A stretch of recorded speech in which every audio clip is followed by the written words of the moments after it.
네, 안녕하세요. 저는 지구촌 해외 파트를 담당하고 있는 권진입니다. 저는 또 이제 매트 단기 사업을 이렇게 담당을 하고 있는데요. 많은 선생님들께서 매해 제안서를 보내주시지만 조금 명확하지 않은 그런 내용을 작성해 주시는 경우가 왕왕 발생을 하곤 합니다.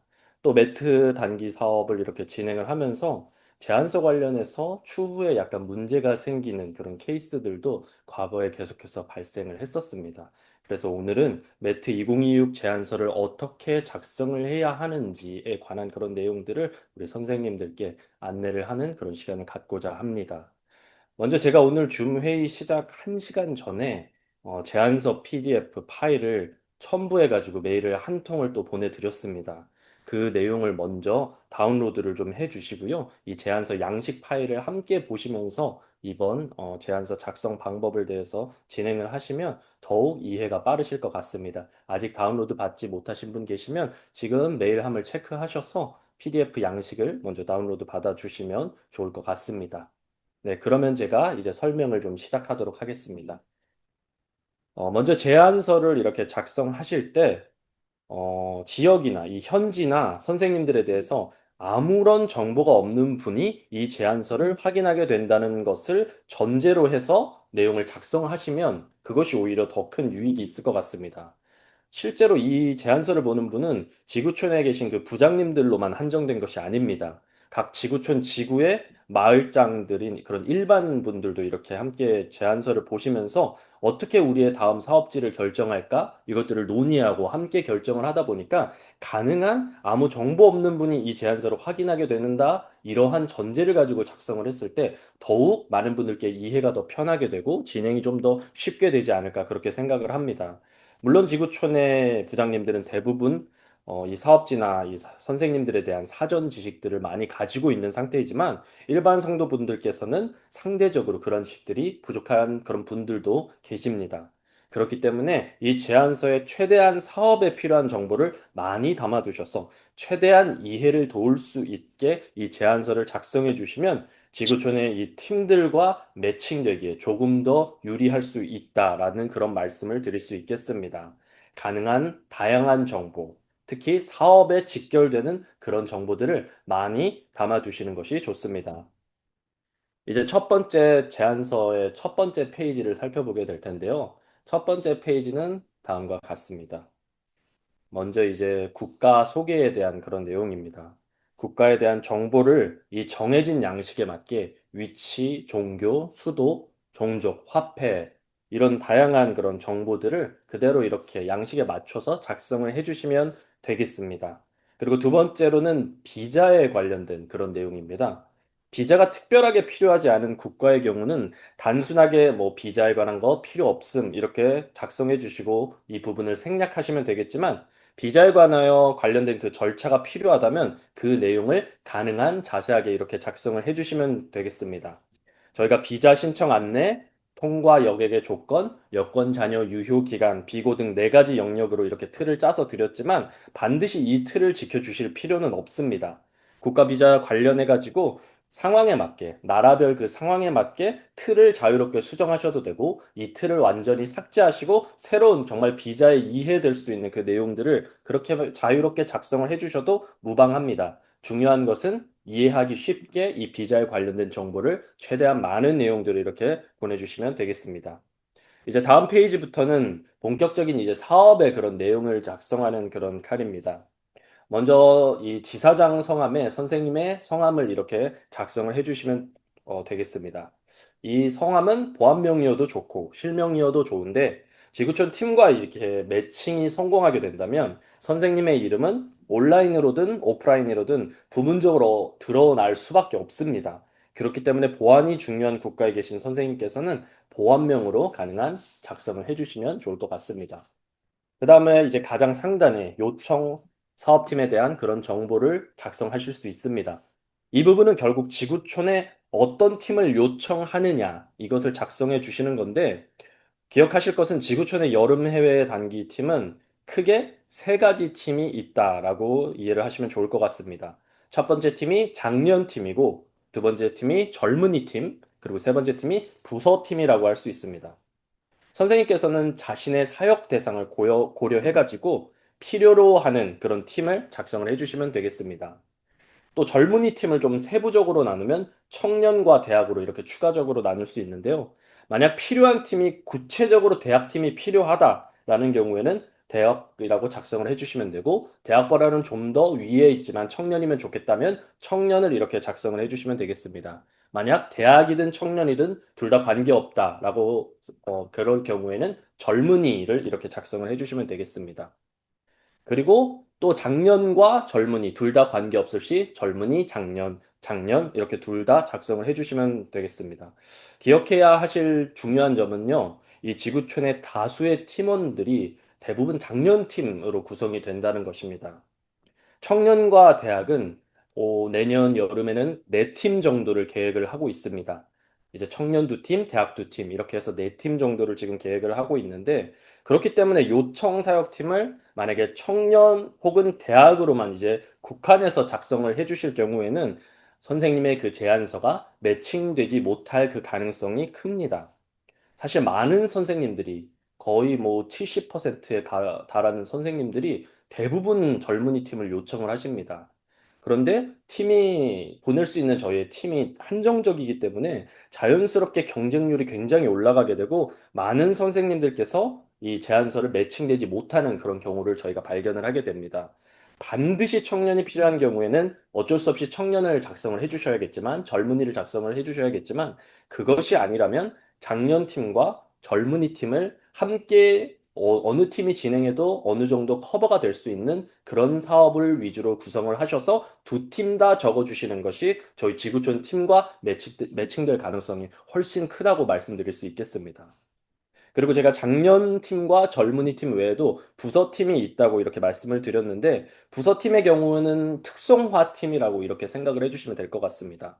예를 들어서 저희는 뭐 중보팀, 이렇게 가정사업팀, 또 복지팀 이런 팀들이 있는데, 이런 부서들이 보유하고 있는 그런 특성화된 그런 팀들이 있습니다. 이런 특성화된 그런 부서 팀을 받기를 원하시는 선생님들께서는 이 제안서를 제출하시기 전에 먼저 해외 우리 파트와 논의를 좀 해주시는 과정을 거치시면 좋겠습니다. 특별한 어떠한 목적이 있고, 이런 목적을 위해서 어떤 특별한 팀이, 특성화된 팀이 필요한데 이번 여름에 이 팀이 이곳에 와줄 수 있는지를 먼저 저희와 확인을 해 주시고, 저희가 그 부서와 한번 논의를 해본 이후에 그것이 가능하다라는 결론을 받았을 경우 그 이후에 제안서 작성 과정을 거쳐주시면 되겠습니다. 이제 일정의 부분입니다. 일정의 부분은 선생님께서 원하시는 그 일정을 적어주시면 되겠는데요. 중요한 것은 몇 박 며칠인지, 가능한 기간은 언제인지, 뭐 이렇게 이 정보를 위주로 작성을 해주시면 되겠습니다. 예를 들어서 6월에서 8월 사이 어느 정도 유동성 있게 가능한 경우에는 6월에서 8월 이렇게 그 긴 기간을 작성해 주시고, 대충 몇 박 며칠을 원한다, 이 정도의 정보를 추가적으로 이렇게 작성을 해주시면 되겠습니다. 그러면은 팀이 보고 좀 더 결정을 하는 데 도움이 될 것 같습니다. 혹은 특정 일정을 뭐 작성을 해주셔도 좋은데 어느 정도 조정이 가능하다라는 내용도 한번 언급을 해주시면 좋을 것 같습니다. 대부분의 팀이 사실 선생님들이 이렇게 특별한 일정을 작성을 해주신다 해도 그 일정에 딱 맞추기에는 어려움들이 많은 경우가 많습니다. 그래서 일정 조정을 대부분의 팀이 요청을 한다는 것을 조금 전제로 해주시는 게 좋을 것 같습니다. 그래서 이 부분은 선생님들이 어느 정도 각오를 해두시면서 가능한 제안서를 작성해 주시는 것이 좋을 것 같고, 그리고 만일 나는 일정이 이 특정 기간 아니면 조율이 불가능하다라는 경우에는 그 내용을 반드시 이 일정에 기입을 해주시고, 조율이 어렵다는 내용도 함께 작성을 해주시면 되겠습니다. 그 다음으로 볼 것이 이제 개인 경비의 내역인데, 이 개인 경비는 1인당 이번 사업에 드는 비용에 대한 그런 내용입니다. 이 부분은 이제 뒤에서 자세하게 다루게 될 것입니다. 한 사람이 이번 사업을 위해 필요로 한 금액을 이곳에 작성을 해주시면 되겠습니다. 마지막으로 이제 모집 인원인데요. 사업을 위해서 필요로 하는 인원입니다. 이 부분에는 선생님이 생각했을 때 몇 명 규모의 팀이 왔을 때 내가 이 팀을 컨트롤할 수 있겠다, 이 팀과 함께 동업할 수 있겠다라고 생각하시는 그리고 몇 명 정도가 이번 사업에 필요하겠다. 이 정도의 숫자를 대략적으로 작성을 해주시면 되겠습니다. 이 부분 또한 너무 구체적인 숫자를 작성해 주실 필요는 없고요. 유동적인 숫자를 뭐 10에서 15, 뭐 이 정도로 유동적으로 이렇게 작성을 해 주시면 좋을 것 같습니다. 이제 아래에 있는 이제 매트 제안서 박스를 살펴보겠습니다. 사역 대상이라 하면은 우리 해외팀이 사업을 하게 될 그 대상을 체크를 해 주시는 겁니다. 어린이들이 대상이라면 이 어린이, 청소년이 대상이라면 청소년, 장년이면 시니어면 그 각자에 맞는 그 체크박스에 체크를 해주시면 됩니다. 뒤에 두 개 같은 경우는 대학 캠퍼스나 복지시설 이런 거는 좀 특수한 그런 케이스인데요. 만약에 이 범위에 들지 않지만 뭔가 특수한 그런 사업 대상을 작성해야 하는 경우에는 이 칸을 자유롭게 삭제를 해주시고 그 원하는 그 대상, 사업의 대상을 자유롭게 그렇게 작성을 해주셔도 아무 문제가 없습니다. 그리고 이제 사업 내용의 경우에도 떤 사업을 필요로 하는지 자연스럽게 이렇게 교회 사업, 뭐 구제, 또 정탐 여기에서 체크를 좀 표시해 주시면 되겠고요. 만약에 이 외에 다른 것이 필요한 경우에는 기타에 체크를 해주시고 그 옆에 있는 긴 이 빈칸이 있습니다. 그것에 그 사업의 내용을 이렇게 작성을 해주시면 되겠습니다. 네, 이제 다음 페이지로 넘어가겠습니다. 다음 페이지는 현지 상황에 대한 내용입니다. 현지 상황이라고 하시면은 가능한 이 사업에 대한 사전 정보를 주는 그런 칸이라고 생각을 하시면 되겠습니다. 그곳에서 사업을 이제 앞으로 함께 하게 될 팀이 사전에 알아야 할 그 지역에 대한 그런 소개의 내용, 그 종교적 상황에 대한 내용을 이렇게 작성을 해주시면 되고요. 그리고 지사장 사역에 대한 그런 내용을 작성해 주시면 되는데요. 이것들은 전부 앞으로 우리가 하기 위해, 우리가 함께 이 여름에 사업을 하기 전에 사전적인 지식으로 갖추고 갔으면 도움이 되는 유익한 그런 정보들을 최대한 많은 내용들을 작성을 해주시면 좋을 것 같습니다.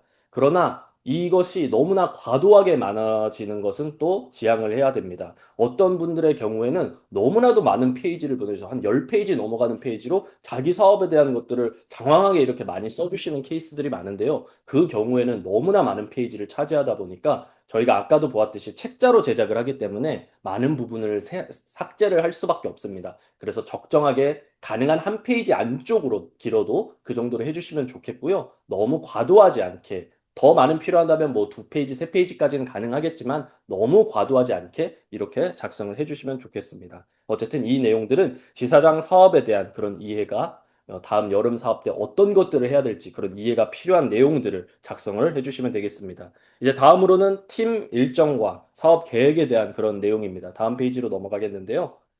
이 페이지를 보시면 그냥 대략적인 팀의 그 일정들, 어떠한 순서로 이렇게 진행을 할지 이런 내용들을 이렇게 작성을 해주시면 됩니다.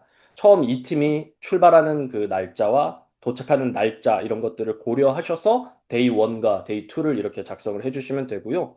그리고 오리엔테이션, 사업 처음 현지에 도착했을 때 오리엔테이션은 어떻게 진행할지, 우리가 계획하는 그 사업의 일정은 언제인지, 뭐 이런 것들, 그리고 써주시고, 뭐 또 이제 사업을 마친 후 진행해야 할 문화 탐방 그런 것들의 내용이 있다면, 그 지역의 특색에 맞춘 그런 내용들이 있다면, 그것들까지도 다 포함을 해주셔서 이 내용을 작성을 해주시면 되겠습니다.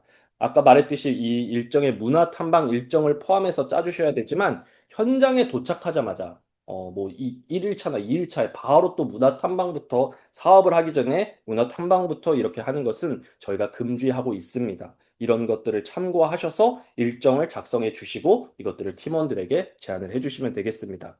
네, 이제는 예상 지출 계획을 살펴보겠습니다. 다음 페이지로 넘어가면요.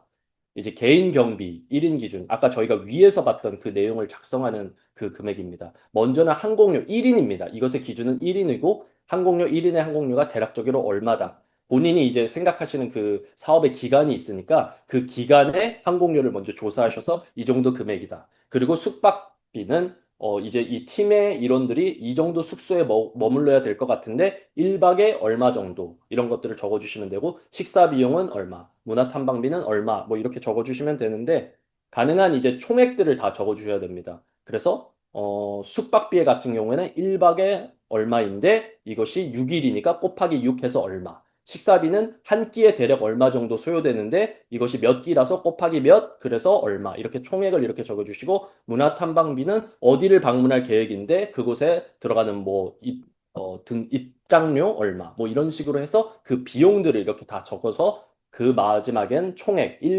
그 항공료, 숙박비, 식사비, 문화탐방비를 다 합친 금액을 작성을 해주시면 되겠습니다. 그래서 1인 경비가 얼마다 이렇게 적어주시고 그리고 요청산 사역 인원이 10명이다 하면 거기다 곱하기 10을 해서 총액이 얼마 이렇게 합계의 칸에 그렇게 적성을 해주시면 Te 되겠습니다. definir X. 네, 그리고 이제 사역비에 같은 경우에는 그 특정 항목들을 본인이 이제 설정을 해주시면 됩니다. 예를 들어 교통비가 어느 정도 소요된다. 그러면 교통비 얼마. 그리고 어떤 행사비가 얼마 정도 든다. 뭐 대관료가 얼마 정도 든다. 그래서 항목별로 본인이 이렇게 나눠서 이 항목, 이 항목, 이 항목, 이 항목에 있어서 이번 사업에 사역비가 얼마 정도 들 것이다 라고 예상을 하셔서 이렇게 작성을 해주시면 되겠는데요. 또 기억을 해주셔야 될 것이 이 금액이 너무나 과도하지 않게 이렇게 작성을 해주시면 되겠습니다. 너무 그 금액이 크지 않았으면 좋겠고요. 사실 뭐 대략적인 팀들이 한 6, 700 뭐 이 선에서 많이들 진행을 합니다. 그 이상을 넘어가면은 조금의 어려움이 있을 수 있다는 점들을 조금 기억을 해주셨으면 좋겠고 또 무엇보다 정말 중요한 것은 이 제안서에 작성된 내용과 실제 팀과 매칭이 됐을 때, 진행을 했을 때 그 비용에서 많은 차이가 나는 케이스들이 제법 있어서 추후에 이제 결산을 할 때 많은 이제 인솔자분들께서 어려움을 저희에게 표하신 적이 있습니다. 가능한 제안서에 나온 비용과 실제적으로 우리가 사업을 했을 때 나온 비용이 맞아야 하는데 너무나 큰 차이가 발생해서 이거를 맞추기 위해 우리가 힘들었다. 이런 것들을 이야기하는 경우들이 정말 많았기 때문에 이 제안서를 작성하시는 선생님들께서는 이 사업비를 너무 낮춰서 작성하지 마시고 현실적인 비용으로 실제적인 지출의 그 비용과 맞춰서 이 금액을 작성을 해주시면 좋겠습니다. 그래서 이 모든 합계의 그 사업비를 이렇게 작성을 해주시고 1번 총액 모든 그 개인 경비 곱하기 10명의 그 금액 그리고 사역비 총액을 합친 그 금액을 마지막 총 합계에 작성을 해주시면 되겠습니다. 네, 그리고 다음 페이지로 넘어가겠습니다. 이제 마지막으로는 사업 필요에 따른 그런 준비물들에 대한 내용인데요. 이 내용에는 뭐 사업에 필요한 그런 준비물들을 자유롭게 작성을 해주시면 되겠고, 그 외에도 뭐 기초적으로 뭐 안무가 필요하다. 그 경우에는 뭐 그런 것들도 작성을 해주셔도 됩니다. 안무를 사전에 익혀와야 됩니다. 뭐 한국어 교육을 사전에 해야 됩니다. 이런 것들을 이렇게 자유롭게 작성을 해주셔도 되겠습니다. 마지막으로 볼 게 이제 손모음 제목인데요. 손모음 제목에 같은 경우에도 이제 손모음 이번 사업을 진행하면서 손모음 어떤 제목들이 필요로 하다 이런 것들을 또 이렇게 함께 이야기해 주시면 되겠습니다. 이 손모음 정보 역시도 사업을 좀 파악하는데 좀 도움이 되는 그런 방향으로 이렇게 작성을 해 주시면 되겠습니다. 저희가 이제 잘 작성된 제안서의 예를 하나를 좀 보고자 하는데요. 저희가 간략하게 한번 보자면 다음 페이지로 넘어가면 인도네시아에 계신 우리 전은택 선생님께서 작성해 주신 그런 잘 작성된 제안서의 예시가 있습니다. 이 부분은 이제 비자에 대한 그런 내용들이 이렇게 아까도 말씀드렸듯이 제가 특정한 그 비자의 그 양식이 그렇게 필요하지 않다고 했는데 전은택 선생님께서도 그 양식을 사용하지 않고 대신 비자에 대한 자세한 내용들을 이렇게 작성을 해주셨습니다. 다음 페이지로 넘어가 주시고요. 네, 그리고 필요로 한 팀은 젊은이 목장이라고 구체적으로 그 팀이 어떤 팀인지를 이렇게 명시를 해주셨고 일정도 이렇게 구체적으로 이렇게 작성을 해주셨습니다. 근데 이 부분에 있어서 만약에 조금 더 필요한 부분이 있다면 뭐 조정 가능 뭐 이런 부분들에 대해 언급을 해주시는 것 필요할 것 같고요. 그리고 개인 경비는 얼마고 모집 필요한 모집 인원은 얼마다 이렇게 했고 구체적인 그런 사업의 내용들도 이렇게 체크하였고 사업 내용도 기타에 체크하고 구체적인 어떤 것들이 필요한지도 명확하게 이렇게 작성을 해주셨습니다. 다음 페이지로 넘어가면요. 네, 그리고 지역 소개를 통해서 우리가 사업을 이제 진행하게 될 그 단기 팀에게 이 지역이 어떤 특성을 가지고 있고 그리고 이 지역의 그런 그 종교적 상황이 어떤 것들이 있는지를 명확히 이렇게 작성을 해주셔서 이들이 어떤 앞으로의 사업을 이 지역의 사람들이 어떤 사업을 좀 필요로 하는구나 이것들을 좀 이해할 수 있는 도움을 주었고 어떤 방향으로 할지도 대략적인 그 그림을 그릴 수 있는 이런 정보들을 제공해 주셨다고 저희가 볼 수 있습니다. 또 다음 페이지로 넘어가면요. 일정은 또 이렇게 해서 대략적으로 전우태 선생님의 경우에는 어느 항공편이 어떻게 해서 어떻게 도착하느냐까지도 본인이 이제 개인적으로 좀 구상을 하셔가지고 이렇게 작성을 해주셨고요. 이런 걸로 이렇게 하루 이틀 차까지 OT까지 다 일정을 하고 그리고 어떤 사업들을 하실지 명확하게 이렇게 제안을 하나하나씩 해줬고 마지막에는 이제 아윤강 래프팅이라는 그런 문화 사업의 일정을 마지막에 진행할 것이다. 이런 내용을 하고 복귀하는 일정까지 이렇게 정확하게 이렇게 잘 작성을 해준 그런 일정이라고 보실 수 있겠습니다. 그리고 이 다음 마지막 페이지를 보시면 음, 항공료는 얼마고, 아까 제가 말씀드렸던 그런 내용들을 굉장히 이렇게 잘 작성하셔서 이렇게 작성을 하셨다고 볼 수 있겠습니다. 그래서 총 개인 비용이 145만 원 정도가 들고 이것이 15명이기 때문에 2,175만 원이 필요하다. 그리고 사업비로는 차량 렌트비, 그리고 부응 집회를 하는데 필요한 비용, 이렇게 구체적인 그 항목들을 또 이렇게 하셨고, 그래서 440만 원이 필요하고, 그리고 개인 비용 플러스 사업 비용에서 2,615만 원이 필요하다라고 이렇게 구체적인 정보를 한눈에 파악할 수 있게 잘 작성을 해주셨습니다. 그리고 마지막 페이지로 넘어가 보시면 사업에 따른 필요 준비물 이렇게 해서 단순한 이제 필요한 준비물을 넘어서 사전에 이들이 배워야 할 것들이 무엇인지 한식 체험을 위해서 이런 것들 프로그램이 필요하다 이런 내용을 보냈고 한글 교실을 위해서 기초 한국어 교육을 준비해야 됨을 확실히 이렇게 보여주시고 이런 식의 자세한 내용을 줌과 동시에 또 개인 준비물로 모기 기피제, 버물리 뭐 이런 것들을 제시를 함에 따라서 그 지역에 또 모기나 이런 말라리아 이런 것들을 조심해야 된다는 것들도 이렇게 함께 또 언급이 되었습니다. 그리고 기도 제목을 또 보시면은 기도 제목을 또 보시면 이 지역의 특성들을 이 기도 제목을 통해서도 또 파악을 할 수가 있습니다. 사역의 내용도 이 제목을 통해서 파악을 할 수 있고, 그래서 모기에 있는 말라리아 이런 내용들도 파악을 할 수 있고, 또 부흥 집회가 이제 또 진행이 될 거라는 것도 이렇게 파악을 하실 수 있습니다. 네, 이렇게 해서 저희가 전은택 선생님의 잘 작성된 이 제안서 예시를 보게 되었고요. 네, 추후에 또 이게 작성을 하시면서 의문 나시는 점이나 궁금한 점 있으시면 나중에 또 질의응답 어디까지나? 시간이 있으니까요. 그때를 이용해서 또 치즈기밀이죠. 확인하시면 될 것 같고요. 그리고 또 저희가 이것들을 영상을 녹화하는 중에 있습니다. 추후에 다시 한번 이 녹화본도 함께 나누어 드릴 예정이니까요. 네, 그것들 보시면서 다시 한번 더 파악을 하시면 좋을 것 같습니다. 네, 여기까지 제안서 작성이었습니다. 감사합니다. 그대로 질의응답